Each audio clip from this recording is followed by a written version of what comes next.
बांग्लादेश में अंतरिम सरकार का गठन हो चुका है और इस गठन के बाद भी हिंदुओं के खिलाफ वहां हमले रुक नहीं रहे हैं। पूरे देश में हिंदुओं के खिलाफ हिंसा चरम पर है और इस बात की चिंता पूरी दुनिया को है, भारत सरकार को भी है। नए वहां के जो सिपह सलार जो चुने गए हैं नई सरकार में, मोहम्मद यूनुस साहब, इन्होंने दरख्वास्त भी किया है भीड़ से कि अगर आप देश का नेतृत्व करने के लिए मुझ पर विश्वास करते हैं तो आपको सबसे पहले अपने आसपास हिंसा और अल्पसंख्यकों पर हमले बंद करने होंगे। आप किसी पर भी हमला नहीं कर सकते, आपको मेरी बात माननी पड़ेगी। अगर आप मेरी बात नहीं सुनते हैं तो मेरा यहां कोई जरूरत नहीं है, इससे बेहतर यह होगा कि मैं चला जाऊं। मोहम्मद यूनुस बांग्लादेश में नवनिर्वाचित जो प्रधानमंत्री हैं अंतरिम सरकार में। लेकिन सवाल है कि केवल अंतरिम सरकार के प्रधानमंत्री के ये बोल देने से क्या बांग्लादेश में हिंदुओं के खिलाफ जो अत्याचार, जो जुल्म हो रहा है वो रुका है? तो नहीं रुका है। बांग्लादेश में वो सब कुछ दोहराया जा रहा है जो 1971 में या फिर 1947 में जब भारत पाकिस्तान का विभाजन हुआ था, या फिर आपको नोआखली की कहानी याद होगी। आप गूगल पर नोआखली लिखेंगे तो आपको पूरा का पूरा कहानी मिल जाएगा, आप समझ सकोगे मैं क्या कह रहा हूं। इंटरनेट, यूट्यूब, बहुत सारे शब्दों और बहुत तरह के वीडियोस, चित्र दिखाने की मनाही होती है, नहीं खुलकर बात होती। मैं ये बता रहा हूं कि बांग्लादेश की स्थिति बद से बदतर होती जा रही है और आपको इसका अंदाजा तब हो जाएगा जब आप प्रधानमंत्री नरेंद्र मोदी का ट्वीट और देश के गृह मंत्री अमित शाह का ट्वीट पढ़ेंगे और उसके अंदर जो संदेश निहित हैं वो समझेंगे तो आपको समझ आएगा बांग्लादेश में हिंदुओं, वहां के अल्पसंख्यकों की हालत बेहद गंभीर है। जैसे ही वहां नवनिर्वाचित प्रधानमंत्री जो सेना की देखरेख में अंतरिम सरकार का गठन हुआ है वो चुने गए, देश के प्रधानमंत्री नरेंद्र मोदी ने ट्वीट करके बधाई दी, साथ ही उसमें कुछ शब्दों को जोड़ा है जिससे आप इस बात की गंभीरता को समझ सकते हैं कि बांग्लादेश और बांग्लादेश में रहने वाले हिंदुओं और अल्पसंख्यकों की क्या हालत है। प्रधानमंत्री कहते हैं, my best wishes to professor Mohammad Yunus on the assumption of his new responsibilities. We hope for an early return to normalcy, ensuring the safety and protection of the Hindus. प्रधानमंत्री सीधा कह रहे हैं कि हम ये चाहते हैं कि आप आ गए, अब जल्दी से वहां नॉर्मलसी बहाल कर दीजिए और ये तय करिए कि वहां जो प्रोटेक्शन हो हिंदुओं की और कौन, ऑल अदर माइनॉरिटी, जितने भी अल्पसंख्यक कम्युनिटी है वहां पर उनका जो है देखरेख होना चाहिए। India remains committed to working with Bangladesh to fulfil the shared aspiration of both our peoples for peace, security and development. Bharat इस बात के लिए कमिटेड है कि भारत बांग्लादेश एक साथ चले, अपने लोगों के लिए काम करें, शांति और विकास के लिए काम करें।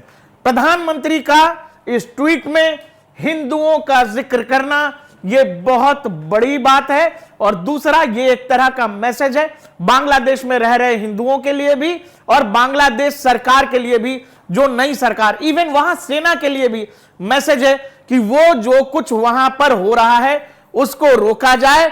क्यों? क्योंकि बांग्लादेश है, क्योंकि हम हैं। और इसीलिए बांग्लादेश को यह याद होना चाहिए कि बांग्लादेश वजूद में आया इसीलिए क्योंकि भारत चाहता था और भारत की बात सुननी पड़ेगी, माननी पड़ेगी। आपको वो मानना पड़ेगा जो हम कह रहे हैं। वहां हो रहे बवाल को तुरंत रोकिए क्योंकि निशाने पर हिंदू है। एक कथित छात्र क्रांति अचानक से एंटी हिंदू कहानी में कैसे बदल गई यह दुनिया देख रही है। और उसके बाद जब इस ट्वीट के बाद जब आज एक और ट्वीट गृह मंत्री अमित शाह करते हैं तो आपको यह समझना पड़ेगा यह कहानी शायद उस दिशा में बढ़ सकती है जिसका अंदाजा अभी भी किसी को नहीं है।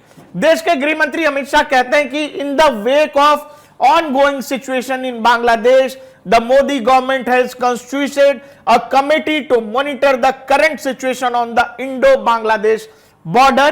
The committee will maintain communication channel with their counterpart authorities in Bangladesh to ensure the safety and security of Indian nationals, Hindus and other minority communities living there. The committee will be headed by the ADG border security forces, BSF eastern command.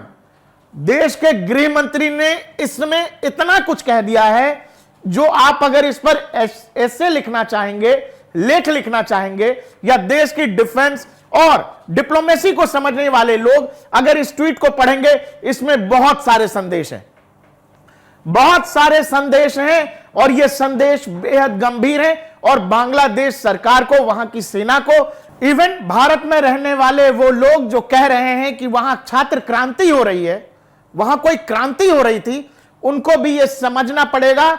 मैं आपको कह रहा हूं कि एक committee बनाई गई है, जो अमित शाह कह रहे हैं देश के गृह मंत्री, वो कमेटी निगरानी करेगी सिचुएशन का भारत बांग्लादेश बॉर्डर पर।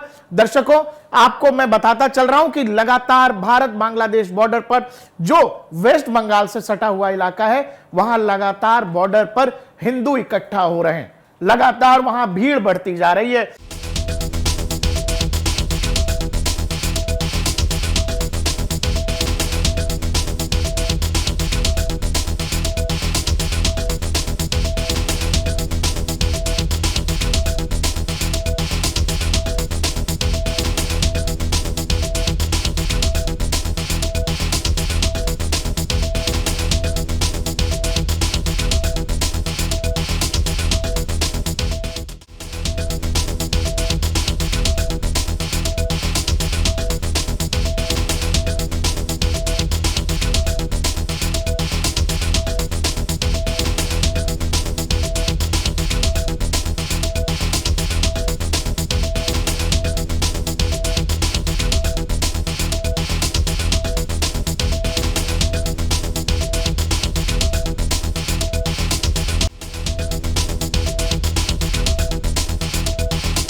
और वही कह रहे हैं कि वहां हम लोग, वो कमिटी डिसाइड करेगी और कम्युनिकेशन चैनल काउंटर पार्ट, मतलब बांग्लादेश की जो अथॉरिटीज हैं, उनसे वो कनेक्ट में रहेंगे और ये तय करेंगे कि वहां जो लोग हैं उनकी सेफ्टी का इंश्योरेंस भारत सरकार यहां से दे रही है।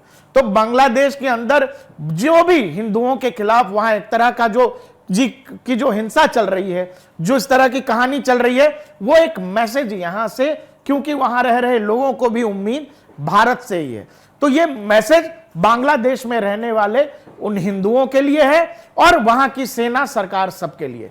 अब अगली कहानी पर आते हैं। ट्वीट कुछ और भी लोगों ने किया है। राहुल गांधी ने भी मोहम्मद यूनिस को लेकर कांग्रेचुलेशन कहा है कि भाई अब आप आ गए हैं, अब वहां नॉर्मलसी बहाल करिए, पीस बहाल करिए। लेकिन इसमें एक और बात है, आप जब इस ट्वीट को देख रहे हैं तो आपको लग रहा है कि अरे ट्वीट तो हुआ है, लेकिन ये बड़ी बच के ट्वीट किया गया है। बांग्लादेश में कौन लोग निशाने पर हैं?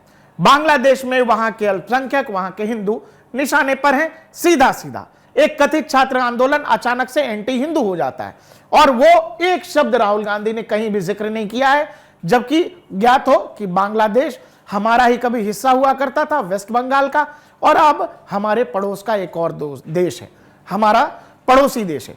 लेकिन वही राहुल गांधी जब गाजा और फिलिस्तीन पर ट्वीट करते हैं, जो हमसे हजारों किलोमीटर दूर है, तो कितने सारे शब्दों को उसमें खर्च करते हैं और कितना बड़ा ट्वीट करते हैं। तो सवाल है कि बगल में, पड़ोस में रह रहे हिंदुओं के लिए राहुल गांधी एक शब्द तक यहां नहीं लिख सके, इवन माइनॉरिटी का जिक्र भी नहीं कर सके। तो इसीलिए इससे भी पता चलता है कि किसकी क्या प्राथमिकता है। देश में भी राजनीति लोग बांग्लादेश को लेकर खेल रहे हैं। इसके अलावा जब आप आगे आइएगा तो प्रियंका गांधी का आपको फिलिस्तीन और गाजा पर बहुत बड़ा बड़ा लेख मिलेगा, जिसमें महात्मा गांधी और जाने किन किन चीजों का जिक्र कर रही हैं प्रियंका जी। लेकिन बांग्लादेश में जो कुछ हिंदुओं और वहां के अल्पसंख्यकों के खिलाफ हो रहा है, उसका जिक्र आपको कहीं भी देश के तमाम बड़े नेताओं के ट्विटर से लेकर बयानों में नहीं दिखेगा। इसके अलावा अब आप आगे आइए, जब आप भारत के मैप को देखते हैं तो आपको याद होगा एक लड़का शर्जील इमाम जो अभी भी जेल में है, उसमें भारत ने चिकन नेक की बात की थी। तो यही वाला जो इलाका है, ये वाला इलाका जो गलियारा भारत को नॉर्थ ईस्ट से जोड़ता है, उसको चिकन नेक कहते हैं। उसने जो चिकन नेक को लेकर कहा था, आप जब गूगल पे लिखिएगा आपको कहानी पता लग जाएगी। इससे जोड़कर एक और मैप यहां लोग सर्कुलेट कर रहे हैं कि भारत के पास एक मौका है कि जो चिकन नेक वाला एरिया है उसको भारत और बढ़ा ले अपने लिए। और यह भी कहा गया कि भाई बांग्लादेश का जो है कुछ और सोचा जाना चाहिए। तो तरह तरह की चीजें सोशल मीडिया पर भी चलने लगी हैं। और दूसरा यह कि होम मिनिस्टर और प्राइम मिनिस्टर के जो मैसेजेस हैं, उन मैसेजेस में बहुत कुछ है। उन मैसेज में डिप्लोमेसी भी है, उस मैसेज में मिलिट्री ऑप्शन भी दिखाई दे रहा है, और उस मैसेज में बहुत कुछ झलक ऐसा भी है जो सीधे सीधे ना बोलकर, मैं फिर कह रहा हूं आपको, जो लोग डिप्लोमेसी, मिलिट्री और डिफेंस समझते हैं वो इस मैसेज का मतलब बखूबी समझते होंगे। आपको हमारा वीडियो कैसा लगा हमें कमेंट सेक्शन में जरूर बताइएगा।